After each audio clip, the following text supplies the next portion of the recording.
तलवंडी सनातन मठ के इस मंच पर हम निवेदन करेंगे, कृपा करके मेरे प्रिय हिंदुओं एकजुट हो जाओ, अपने देश को बचाओ, अपनी संस्कृति को बचाओ, अपने अध्यात्म को बचाओ, अपने संस्कारों को बचाओ। ये रील से बाहर निकलकर थोड़ा रियल हो जाओ। और अमीरों से प्रार्थना करेंगे, एक बात याद रखना, अमीरों तुम्हारे पास पैसा आया, भगवान की कृपा है, तुम अमीर हो, अमर नहीं हो। तुम अमीर हो, अमर नहीं हो, इसलिए घमंड में मत रहो। भगवान ने दिया है तो गरीब हिंदुओं की दिल खोल से मदद शुरू कर दो और जमीन से जुड़े रहो। और हम भारत सरकार, महाराष्ट्र सरकार के मुख्यमंत्री यहाँ पर बैठकर हमारे बहुत प्रिय हैं, बहुत अच्छा काम कर रहे हैं। महाराष्ट्र देश का पहला ऐसा प्रदेश बना जहाँ गाय माता को राज्य माता का दर्जा दिया गया। हम यहाँ की सरकार को धन्यवाद दे रहे हैं। हमारे प्रिय श्री रुद्र प्रताप त्रिपाठी जी सदैव यहाँ के मुख्यमंत्री श्री देवेंद्र फडणवीस की चर्चा करते रहते हैं। हम उनसे एक संदेशा वीडियो के माध्यम से पहुंचाना चाह रहे। हमारी बात यदि आप सुन लें तो कृपा करके महाराष्ट्र प्रदेश के जितने बड़े मंदिर हैं उन मंदिरों को सरकारी अधिग्रहण से एक प्रस्ताव लाया जाए, उन्हें सरकारी हस्तक्षेप से बाहर किया जाए और हर मंदिर में एक एक गुरुकुलम खुलाया जाए, ताकि बच्चा पढ़ेगा तो बढ़ेगा। शिक्षा वो शेरनी का दूध है जो पिएगा वो दहाड़े, शिक्षा वो शेरनी का दूध है जो पिएगा वो दहाड़ेगा। हम गुरु कृपा से जो हमने ज्ञान अर्जन किया, जो हमने पाया गुरु आशीर्वाद से, उसी के बल पर ही तो विश्व में पहुंच पाते हैं, उसी के बल पर विश्व के प्रधानमंत्री मार्गदर्शन ले पाते। ये हमारा चमत्कार नहीं है, ये हमारा प्रभाव नहीं है, ये गुरुदेव हनुमान जी, भगवान बागेश्वर बालाजी जो कलयुग के राजा हैं, प्रत्यक्ष रूप में विराजमान हैं, उनकी दिव्य शक्तियों का प्रभाव है। उन्हीं के प्रभाव के बल पर हम पूरे विश्व में सनातन का प्रचार कर पा रहे हैं। अंत में एक प्रार्थना करें, मेरे पागलों बुरा ना मानना, भटकने का समय नहीं है, एक जगह अटकने का समय है।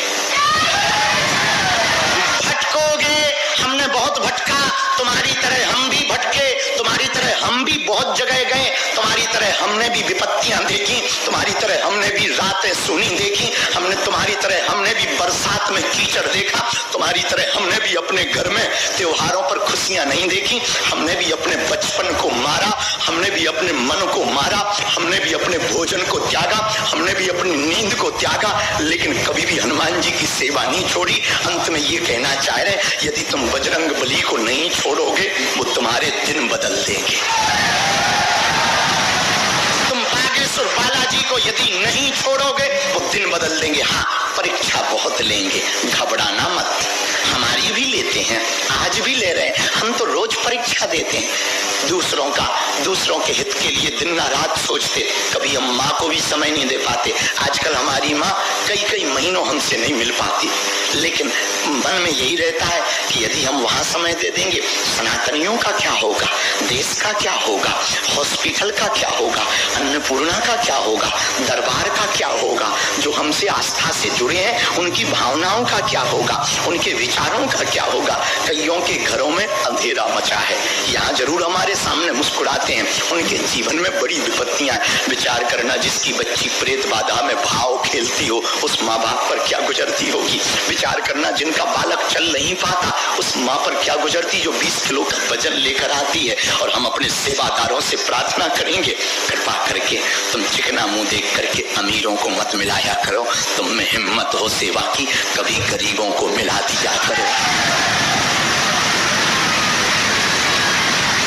जिनका कोई नहीं है उन्हें मिला दिया करो, ताकि हमारी भभूति भर पहुंच जाए और वो नियम भर करे।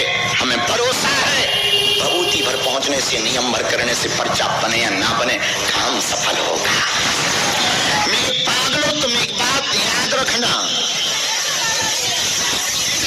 हम तुम्हें ना तो चमत्कार दिखाने आए हैं, ना हम तुम्हारा केवल पर्चा बनाने आए हैं, न केवल हिंदू राष्ट्र की बात बताने आए हैं। हमारा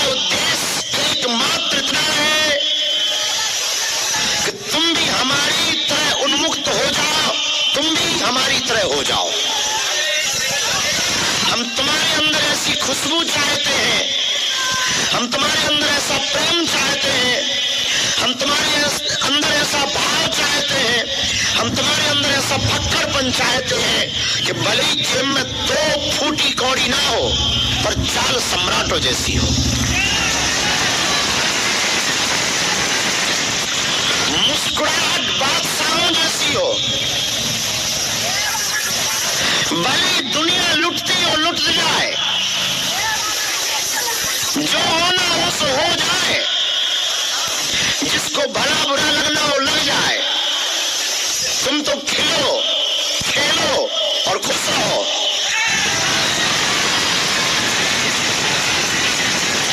हनुमान के दर को पा जाने के बाद, बजरंगबली का साथ और उनका हाथ अपने माथ पर पा जाने के बाद, यदि तुम खिलना पाए, खुलना पाए, खुश ना हो पाए तो तुम कुछ ना पा पाए जीवन में। मरना तो ऐसा है, ये कामनाएं, चाहे की कामनाएं टिकती नहीं, रुकती नहीं। किसी रेगिस्तान में एक आदमी चला जा रहा था, भयंकर रेती रेती गर्मी का मौसम था, जून का महीना, और प्यास से व्याकुल आदमी चारों तरफ देख रहा था कि कोई पानी दिखाई पड़े, कोई कुआं दिखाई पड़े या झरना दिखाई पड़े तो मेरे प्राण बच जाए और मुझे पीने को पानी मिल जाए। पर दूर दूर तक, सुदूर तक देखने के बाद उसे पानी ना दिखाई पड़ा। वो चलता गया, तपती दोपहरी में सूर्य चमक रहा था और बड़ी दूरी पर उसे लगा जैसे कुछ चमक रहा है, मानो कोई झील है या कोई पानी का सरोवर है या कोई तालाब है। उसे लगा वहां मैं बच जाऊंगा, मैं थोड़ा जल्दी जाऊं, मैं थोड़ा दौड़ कर जाऊं, मैं थोड़ा तेज जाऊं, मैं थोड़ा भाग कर जाऊं ताकि जल्दी प्यास बुझा लूं, ताकि मैं मरने ना पाऊं। और वो दौड़ा और वो भागा और वो गया। मेरे पागलों, वो नजदीक जैसे ही पहुंचा तो पाया कि ना वहां कोई तालाब है, ना कोई झील है, ना कोई पानी का समंदर। तपती हुई धूप में रेत इतनी जोर से चमक रही थी कि वो पानी दिखाई पड़ रही थी, पर पानी था नहीं। अब तो मानो ये बेहोश हो गया, घुटने के बल बैठ गया तपती रेत में, और अंदर ही अंदर सोचने लगा कि बचना कठिन है। फिर इसने हिम्मत लगाई कि यहां मरने से तो बेहतर है कि थोड़ा और जाए, कहीं ना कहीं तो पानी मिलेगा, यहां नहीं मिला तो आगे मिलेगा। पर वो ये बात भूल चुका था कि वो रेगिस्तान इतना बड़ा था कि कई 100 किलोमीटर में सिर्फ रेत थी। ठीक जिंदगी भी तुम्हारी ऐसी ही है, तुम इच्छा, सुख और शांति की चाह में कई किलोमीटर चले जा रहे हो। कभी तुम इस दरबार में आ रहे हो, कभी तुम उस दरबार में जा रहे हो, कभी तुम इस गुरु के पास जा रहे हो, कभी तुम उस गुरु के पास जा रहे हो, कभी तुम ये पूजा कर रहे हो, कभी तुम भूत भुतैया मना रहे हो, कभी तुम भभूति खा रहे हो कि शायद अब शांति मिल जाए। पर ये बात तुम भूल गए, शांति बाहर नहीं है, शांति अंदर है।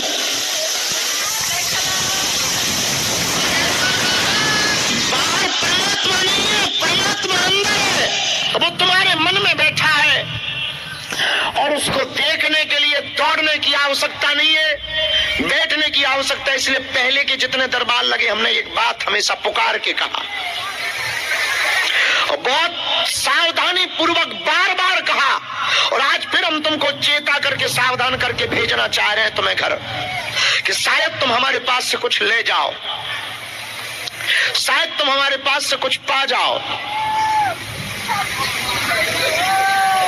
भटको मत, अटको।